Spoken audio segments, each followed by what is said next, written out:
ओम नमः शिवाय। आज की शिव पुराण की कथा में हम जानेंगे कि एक पापी, जुआरी तथा चोर पर कैसे शिवजी ने दया की और उसे राजा बना दिया और उसने कैसे शिवलोक को प्राप्त किया तथा शिवरात्रि शिवजी को कैसे प्रिय है। पाप नाशिनी गंगा के तट पर पापों को हरने वाला कपिल मुनि का पवित्र आश्रम था। उसी स्थान पर यज्ञदत्त के नाम के एक ब्राह्मण का जन्म हुआ और यज्ञदत्त यज्ञ शास्त्र में बहुत ही योग्य था। उसको वहाँ के राजा ने बहुत सा धन दिया। वह वाग्मी, शुद्ध हृदय, शीलवान, वेदों में निपुण, परम उपकारी, उदार तथा शिवजी का परम भक्त था और उसकी स्त्री अत्यंत पवित्र, पतिव्रता, गृह कार्य में निपुण तथा अच्छे कार्य को करने वाली थी। कुछ समय पश्चात उसके एक पुत्र का उत्पन्न हुआ और उसका नाम उन्होंने गुणनिधि रखा। गुणनिधि ने थोड़े ही दिन में अनेक विद्याएं सीख ली, परंतु कुछ दिनों के पश्चात वह कुल की रीति छोड़कर पूरी रीति में चलने लगा। उसने बुरे मनुष्य की संगति की और उसी के फलस्वरूप उसकी बुद्धि भ्रष्ट हो गई, क्योंकि अच्छे बुरे कर्मों पर संगति का प्रभाव अवश्य पड़ता है। गुणनिधि उस अज्ञान अवस्था में बुरे लोगों के संपर्क में आया जाया करता था। धीरे धीरे उसके सब धर्म नष्ट होने लगे। वह वेदों के विपरीत कर्म करने लगा और वह बड़ा ही छली तथा जुआरी हो गया। उसकी माता उसको नित्य भले उपदेश दिया करती थी, परंतु वह अपने पिता के निकट कभी भी नहीं जाता था और जिस समय उनकी माता गृह कार्य में संलग्न रहती, वह घर की चीजों को चुरा कर ले जाता। एक बार उसके पिता ने पूछा, गुणनिधि कहाँ है? तब माता ने उत्तर दिया कि वह स्नान, पूजन तथा भोजन आदि से निवृत्त होकर अपने मित्रों के साथ पाठशाला चला गया। और इस प्रकार उसकी माता ने उसके पिता से अवगुणों को छुपाया। जब भी गुणनिधि का पिता अपनी पत्नी से पुत्र के विषय में पूछता, वह इसी प्रकार टाल दिया करती थी और इस प्रकार यज्ञदत्त अपने पुत्र के अवगुणों को न जान सका। जब उसकी अवस्था 16 वर्ष की हुई, तब उसका विवाह कर दिया गया। पत्नी भी पतिव्रता, शीलवती एवं सर्वगुण संपन्न मिली, फिर भी वह अपनी कुसंगति एवं दुष्कर्मों को न छोड़ सका। उसकी माता सदैव उपदेश देती तथा भिन्न भिन्न प्रकार की कथाओं द्वारा उत्तम उत्तम दृष्टांत देते हुए कहती, हे गुणनिधि, तुम ही हमारे एकमात्र पुत्र हो, इसलिए इन दुष्कर्मों को त्याग दो। तुम्हारे पिता अत्यंत क्रोधी प्रकृति के हैं, क्योंकि मैंने बहुत पूछने पर भी उन्हें नहीं बताया है, इसलिए तुम अभी तक उनसे निर्भय हो। यदि किसी दिन उन्हें इन कर्मों का पता चल गया तो वे मुझे और तुम्हें दोनों को दंड देंगे। इससे उत्तम है कि उन्हें पता लगने से पहले तुम कुसंगति को त्याग कर सत्य कर्म करो। हे पुत्र, तुम्हारी पत्नी बुद्धिमती, महारूपवती तथा उच्च कुल की है। इसी प्रकार तुम भी गुणवान तथा ऊंचे कुल के हो। ऐसी पत्नी के साथ सुख से अपना जीवन व्यतीत करो। अपनी स्त्री का त्याग करना महापाप है। तुम पिता के धर्म पर चलो, नहीं तो पूरा संसार तुम्हें बुरी दृष्टि से देखेगा। तुम मुझको तथा अपने पिता को क्यों लज्जित करते हो? तुम अन्य घर के लड़कों को देखो, वे नित्य वेद पाठ करते हैं। जब यहाँ के राजा को तुम्हारे अवगुणों के विषय में ज्ञात होगा तो वह तुम्हारे पिता से अप्रसन्न होकर उनका मासिक शुल्क देना बंद कर देंगे। अभी तो लोग यह कहकर टाल देंगे कि तुम अवगुण के कर्म लड़कपन के कारण करते हो, परंतु अवस्था बढ़ जाने पर सब लोग तुम पर हंसेंगे तथा व्यंग्यपूर्ण तानों से कहेंगे कि अब तुम्हारा कुल अपवित्र हुआ। वे तुम्हारे पिता की निंदा करेंगे और इन्हीं सब कारणों से तुम्हारे पिता नरकगामी होंगे। सब लोग इसका दोषी मुझी को ही ठहराएंगे। वे कहेंगे कि इसी ने पाप कर्म से गर्भ धारण कर ऐसा पुत्र उत्पन्न किया है, क्योंकि तुम्हारे पिता निष्पाक हैं। वे वेद एवं धर्म शास्त्र के ज्ञाता हैं।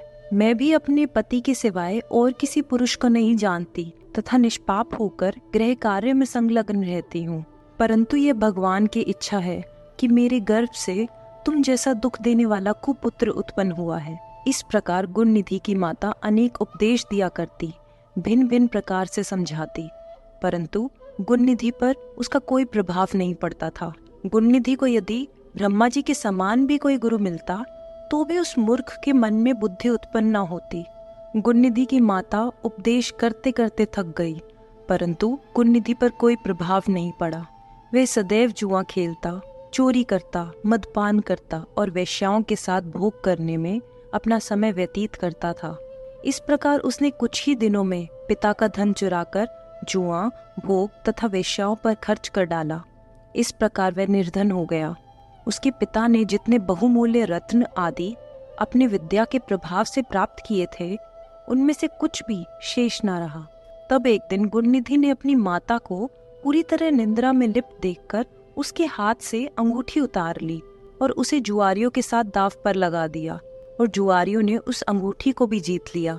एक दिन उसके पिता यज्ञदत्त ने उस अंगूठी को एक जुआरी के पास देखकर पहचान लिया। उन्होंने उस पुरुष को एकांत में ले जाकर पूछा कि तुम्हें यह अंगूठी कहाँ से प्राप्त की है। तो उस जुआरी ने उत्तर दिया, ये अंगूठी तथा इसी प्रकार की अनेक अंगूठियां मेरे पिता के घर में है। जान पड़ता है कि पराया धन देखकर तुम ललचाते हो। भला तुमने ऐसी चतुराई किससे सीखी है? तब यज्ञदत्त ने क्रोधित होकर उससे कहा, अब तुम हंसी छोड़कर तथा छल आदि को त्याग कर इस अंगूठी के विषय में सत्य बता दो कि तुमने यह अंगूठी कहाँ से प्राप्त की है। मैंने इसे राजा से प्राप्त किया है, अतः तुम इसे नहीं ले सकते। इस प्रकार जब उन्होंने दृढ़ता से जुआरी से पूछा तो उसने सब सत्य बता दिया और कहा, तुम मुझे क्यों डराते हो? मैंने कोई चोरी नहीं की है, और यह क्या, मैंने और भी वस्तुएं तुम्हारे लड़के से जुए में जीती हैं।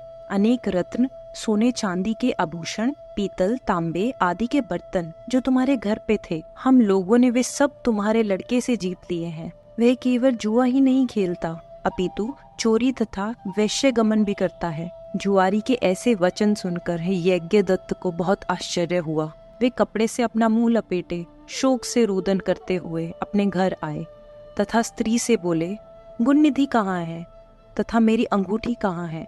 उनकी स्त्री ने यह सुनकर भयभीत हो बड़ी चतुराई से उत्तर दिया, इस समय मैं अनेक कार्यों में व्यस्त हूँ। तुम्हारा भी यह पूजन समय है। मुझे तुम्हारे प्रेमी अतिथियों का भोजन बनाना है। मैंने तुम्हारी अंगूठी को किसी स्थान पर रख दिया है, परंतु इस समय स्मरण नहीं है। यज्ञदत्त यह सुन क्रोधित होकर बोले, हे कपूत की माँ, मैंने जिस दिन में तुमसे यह पूछा कि गुणनिधि कहाँ है, तभी तुमने उत्तर दिया कि वह अपने साथियों के सहित विद्या ग्रहण करने के लिए पाठशाला गया है, और अगर अंगूठी नहीं मिलती तो अन्य वस्तुएं लाकर मुझे दिखाओ।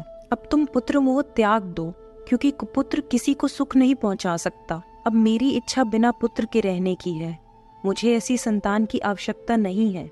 अब तुम्हें यही उचित है कि हाथ में कुश और जल लेकर लड़के के नाम पर तिलांजलि छोड़ो। जब तक मैं यह नहीं कर लूंगा तब तक मैं भोजन ग्रहण नहीं करूंगा। जब गुणनिधि ने यह बात सुनी, वह चिंता और शोक युक्त होकर अपने को भाग्यहीन समझने लगा और रो रो कर कहने लगा, हाय मेरी सहायक माता, मैं अब कहाँ जाऊं, क्या करूं, मुझे धिक्कार है। यह कहता हुआ अपने पिता के भय से भयभीत हो रोता हुआ घर से भाग गया। वह कुछ समय में ही मार्ग के परिश्रम से थककर तथा शोक सागर में डूबकर हाय हाय करता हुआ रुदन करने लगा। रोते रोते वह कहता, हे मेरी माता, अब मैं कहाँ जाऊं और क्या करूं? मैं विद्या से हीन हूँ जो इस समय में लाभदायक होती। मैंने धन संग्रह भी तो नहीं किया जिससे विद्वान और बुद्धिमान लोग सुख के जीवन व्यतीत करते हैं। गुणनिधि इस प्रकार रुदन करते हुए अचेत होकर पृथ्वी पर गिर पड़ा। कुछ समय पश्चात जब वह सचेत हुआ, पुनः इसी चिंता में डूब गया था कि इतने में ही एक शिव भक्त शिवजी की पूजा के लिए उधर से निकला। उसके पास पूजन के लिए अनेक प्रकार की सामग्री तथा शिवजी के लिए विविध प्रकार के नैवेद्य थे। उसके साथ कुछ अन्य शिव भक्त भी थे। उस दिन शिवरात्रि थी, जिसमें मनुष्य व्रत करके मुक्ति प्राप्त करते हैं। यह शिवरात्रि सब व्रतों में श्रेष्ठ, अत्यंत सुखदायक, स्वयं शिवजी को अति प्रिय है। मूर्ख भी इस व्रत को करके अपने मनोरथ सिद्ध कर चुके हैं। ऐसे परम शिवरात्रि व्रत को रखे हुए वे मनुष्य शिवालय में चले गए। जो मनुष्य अनेक प्रकार के नैवेद्य एवं व्यंजन अपने साथ लाया था, उसकी सुगंध पाकर गुणनिधि, जो बहुत भूखा था, विचार करने लगा कि रात्रि के समय जब ये लोग सो जाएंगे, उस समय मैं ये भोजन वहाँ से उठा लूंगा। अपने मन में यह विचार कर गुणनिधि उनके साथ चल दिया तथा शिवालय के ऊपर जा ठहर गया। शिव भक्त ने सच्चे हृदय से शिव जी की पूजा की और फिर वे नृत्य करने लगे। गुणनिधि ऊपर से देखता रहा और सोचने लगा कि इनकी दृष्टि क्षीण हो जाए तो मैं अपना काम कर लूं। उस समय पश्चात वे लोग सो गए। तब उन्हें नींद्रावस्था में देख गुणनिधि शीघ्र ही शिवालय में जाकर धीरे धीरे दबे बाप नैवेद्य के पास जा पहुंचा। अंधेरा होने के कारण उसने प्रकाश के निमित्त धीरे से अपना वस्त्र फाड़कर बत्ती बनाई और उसको जलाया, और उसके प्रकाश से जब वह व्यंजन उठा लिए तथा उन्हें लेकर वहां से वह प्रसन्नता पूर्वक शीघ्र ही बाहर निकल गया। परंतु चलते समय उसका एक पैर लेटे हुए किसी शिव भक्त को लग गया, जिससे वह वही क्षण उठकर चिल्लाया और कहने लगा कि ये कौन चोर भागा जाता है, इसे पकड़ो। नगर के रक्षक उसी आवाज को सुनकर वहां आ गए तथा गुणनिधि को लक्ष्य कर बाण छोड़ दिया, जिससे आहत हो गुणनिधि पृथ्वी पर गिर पड़ा। और क्षण भर में वही उसकी मृत्यु भी हो गई। अस्तु तब यमदूत वहां पहुंचकर भयंकर अस्त्र गुणनिधि को दिखाकर उसे पापी जानकर बांधने लगे। परंतु उसी समय शिवजी ने अपने गणों से कहा, यद्यपि गुणनिधि ने अनेक पाप किए हैं, परंतु वह शिवरात्रि का व्रत रखकर ना तो रात्रि भर सोया है और ना ही उसने हमारा निर्माल्य ही खाया है। इस समय यमदूत उसे बांध रहे हैं, अतः मेरा आदेश है कि तुम यमदूतों से गुणनिधि को मुक्त करके मेरे लोक ले जाओ, क्योंकि मैंने उसे अपना लिया है। अब वह नरकगामी ना होगा। मुझको शिवरात्रि व्रत अत्यंत प्रिय है। अस्तु अब गुणनिधि कलिंग देश का राजा होकर मेरा परम भक्त होगा। शिवजी के आदेश से उनके गण गुणनिधि के पास जा पहुँचे और उन्होंने यमराज के गणों से शिवजी की आज्ञा कह सुनाई। तब यमदूत बोले, तुम्हारी आज्ञा उचित है, परंतु इसके पापों का विचार ना करके तुम उसे क्यों छोड़ रहे हो? हम इसकी मूर्खता को कहाँ तक कहें? इसने अपने कुल की रीतियों को त्यागा तथा वेद का अपमान किया है। सबसे बड़ा पाप जो इसने किया है वह है कि शिव निर्माल्य चोरी करके भागा और खाने लगा। तुम यह भली भांति जानते हो कि जो शिव निर्माल्य ग्रहण करता है, उसको ऊपर से लांघता है अथवा किसी को देता है, वह नरकगामी होता है। शिवजी पर चढ़ी वस्तु खाने की अपेक्षा विष पीना कहीं अच्छा है। यमदूतों की यह बात सुनकर शिव गणों ने उन्हें उत्तर दिया, यह ब्राह्मण निष्पाप हो चुका है। सबसे बड़ा धर्म इसने जो किया है वो ये है कि शिव मंदिर में जाकर अपना वस्त्र फाड़कर उसे जलाकर प्रकाश किया। दूसरा बड़ा धर्म, इसने शिवरात्रि को व्रत रखकर रात्रि भर जागरण किया, शिवजी का पूजन देखता रहा और उसके नाम पर श्रवण करता रहा। और यह कहकर शिवजी के गण गुणनिधि को मुक्त कराकर अदृश्य हो गए।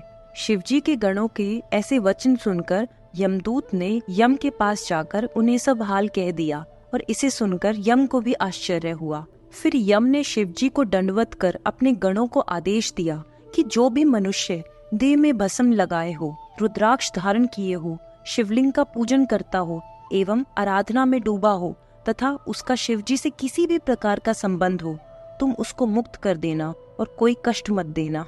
गुणनिधि विमान पर आरूढ़ हो शिवलोक को चला गया। बहुत समय तक स्वर्ग में अनेक प्रकार के सुख भोग कर वह कलिंग देश का राजा हुआ तथा करदम नाम से प्रसिद्ध शिव भक्त हुआ।